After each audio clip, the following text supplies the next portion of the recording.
কত টাকা থাকলে জাকাত ফরজ হয়? জাকাত কবে দিতে হবে?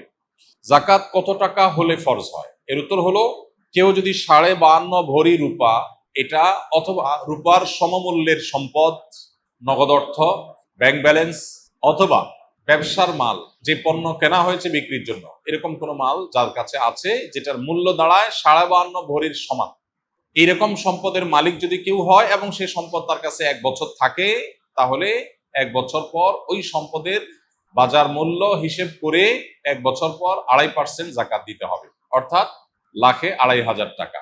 এভাবে হিসাব করে তাকে জাকাত দিতে হবে।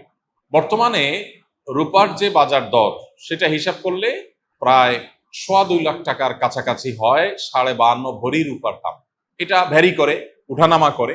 একেবারে খুব রিসেন্ট যে এখন 2026-এর ফেব্রুয়ারি মাস চলছে, এই সময়টাতে রূপার যে বাজার দর আছে সেটা হিসাব করে দেখা গেছে যে 2.25 লাখ টাকার কাছাকাছি। এক্সাক্ট আপনি যখন দিবেন রূপার দরটা জেনে নিয়ে যে 52.5 ভরি বা 52.5 তোলা রূপার দাম কত, সেটা হিসাব করে যদি দেখেন যে এটা আপনার সম্পদ এই পরিমাণ হয়ে গেছে, তাহলে সবটুকুর জাকাত দিতে হবে। এমন না যে এর অতিরিক্তটা জাকাত, বরং সবটুকুর জাকাত দিতে হবে।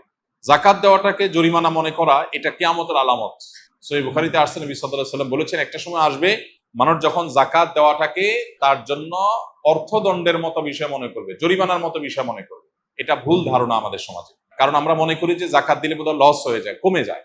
বরং জাকাত দিলে এটা তো আমার আখিরাতের অ্যাকাউন্টে জমা হয়ে গেল, এটা বরং আমার স্থায়ী হয়ে গেল, নিশ্চিত হয়ে গেল, বাকিগুলোর গ্যারান্টি নেই। এই জন্য জাকাত দিতে পারাটা সৌভাগ্যের বিষয়। আর জাকাত কখন ফরজ হয়? এর উত্তর হলো যে জাকাত ফরজ হয় প্রত্যেকটা ব্যক্তির অর্থ বছরের আলোকে। সবার অর্থ বছর একরকম নাও হতে পারে। ধরুন আমি জিলহজের 1ম তারিখে জাকাত দেওয়ার মতো সম্পদের মালিক হয়েছি, তাহলে পরবর্তী বছর জিলহজের 1ম তারিখে আমার জাকাত আসবে। কেউ যদি মুহররম মাসে জাকাত দেওয়ার মতো সম্পদের মালিক হয়ে থাকে, তাহলে 1 বছর পর মুহররম মাসে তার জাকাত তার উপরে বর্তাবে। তো জাকাত বর্ষ এটা নির্ভর করে ব্যক্তি কখন সম্পদের মালিকানা আসছে তার উপরে। এখন কেউ যদি জাকাত দেওয়ার সুবিধার্থে, হিসাব করার সুবিধার্থে সে যদি একটু আগে দিয়ে দেয়, ধরা যাক যে আমার জিলহজে আসে, আমি রমজানে দিয়ে দিলাম হিসাব করে, কোনো অসুবিধা নেই, জাকাত অগ্রিম দেওয়া যায়। যে প্রতি বছর আমি রমজানে দিলাম, সমস্যা নেই। আমাদের সমাজে অনেকে মনে করে রমজান মাসেই জাকাত দিতে হয়। জাকাত রমজান মাসেই শুধু দিতে হয় এমন কোনো কথা নেই। তবে এটা ঠিক, রমজান মাস আমলের মাস, সওয়াবের মাস, এই মাসে আমরা বেশি বেশি সওয়াব হাসিল করার চেষ্টা করবো ইনশাআল্লাহ বিইذনিল্লাহ। সেই জায়গা থেকে আমরা নফল দান, অন্যান্য সাদাকা করব, এবং বিশেষভাবে যদি জাকাত দেওয়ার চেষ্টা করি ইনশাআল্লাহ, সেটা আল্লাহ তাআলার কাছে আমরা বিশেষ আজরের আশা করতে পারি। আমি কোর্ট ম্যারেজ করে বিয়ে করেছি, 3 বছর হলো এবং একটি সন্তানও আছে। ফ্যামিলির সম্মতিতে আবার মহরও ধার্য হয়েছে গর্ভের সন্তান থাকা অবস্থায়। এখন সম্পর্কটি হারাম নাকি হালাল? এই ধরনের প্রশ্ন উত্তরে আমরা বলে থাকি যে কোনো আলেমের সাথে সরাসরি সাক্ষাৎ করে শরণাপন্ন হয়ে তারপর উত্তর নেওয়ার চেষ্টা করবেন। কারণ এখানে থটগত একটা গুরুত্বপূর্ণ বিষয় আছে, যেটার উপর ভিত্তি করে মাসআলার উত্তর পরিবর্তন হয়ে যেতে পারে। তবে মৌলিকভাবে আমরা বলে রাখতে পারি, সেটা হলো কোর্ট ম্যারেজ বলেন আর যে নামই বলেন, শরিয়াতে বিয়ের জন্য, বিশুদ্ধ হওয়ার জন্য যা যা শর্ত আরোপ করেছে তা যদি পাওয়া যায় তাহলে বিয়ে হয়ে যাবে। কোর্ট ম্যারেজে অনেক সময় দেখা যায় প্রস্তাব বা সম্মতি, মৌখিক প্রস্তাব বা মৌখিক সম্মতি থাকে না। শুধুমাত্র কাবিননামাতে স্বামীর ঘরে ছেলের নাম, স্ত্রীর ঘরে মেয়ের নাম, আর দুজনের স্বাক্ষর নেওয়া হয় এবং দুজন সাক্ষীর স্বাক্ষর নেওয়া হয়। এইটুকু বিবাহ বিশুদ্ধ হওয়ার জন্য যথেষ্ট না।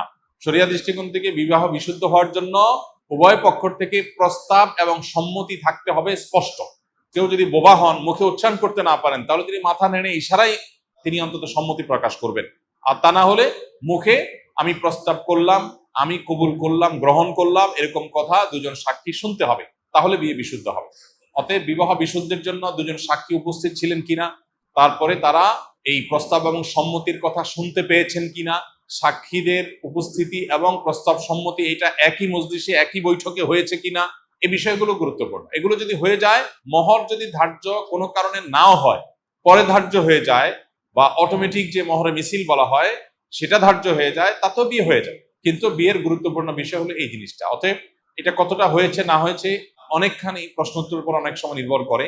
এই জন্য এ ধরনের প্রশ্ন উত্তরের জন্য আমরা অনুরোধ করি যে ওলামা একরামের সাথে সরাসরি সাক্ষাৎ করে আপনার আশপাশে কোনো মসজিদে, গুরুত্বপূর্ণ মাদ্রাসাগুলোতে উপস্থিত হয়ে মুফতিদের সাথে সাক্ষাৎ করে আপনি আপনার ডিটেল বলে উত্তর নেওয়ার চেষ্টা করবেন। আসুন্নাহ ফাউন্ডেশনে প্রতিদিন সকাল 8টা থেকে রাত 10টা পর্যন্ত ওলামা একরাম ফোনে উত্তর দেন এবং সরাসরি উত্তর দিয়ে থাকেন, সেখানে উপস্থিত হতে পারেন। রমাদান এলেই মা বোনেরা প্রতিযোগিতামূলক কোরআন খতম দেন।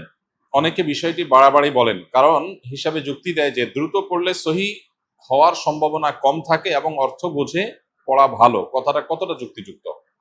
কোরআনে কারীম পড়ে শেষ করা, খতম দেওয়া এবং একাধিক খতম দেওয়া, বেশি বেশি তেলাওয়াত করা রমজান মাসে, এটা সালাফে সালেহ থেকে প্রমাণিত। আমাদের পূর্বসূরিগণ তারা রমজানের শেষ দিন পর্যন্ত বেশি থেকে বেশি কোরআনে কারীমের তেলাওয়াতে মগ্ন থাকতেন। যেহেতু এই মাসটাই হলো কোরআন নাজিলের মাস, অতএব এই মাসের অন্যতম গুরুত্বপূর্ণ আমলটা হলো বেশি বেশি কোরআন তেলাওয়াত করা। যেসব ভাইরা কোরআন তেলাওয়াত জানেন না, তারা কোরআন তেলাওয়াত শিখতে পারেন।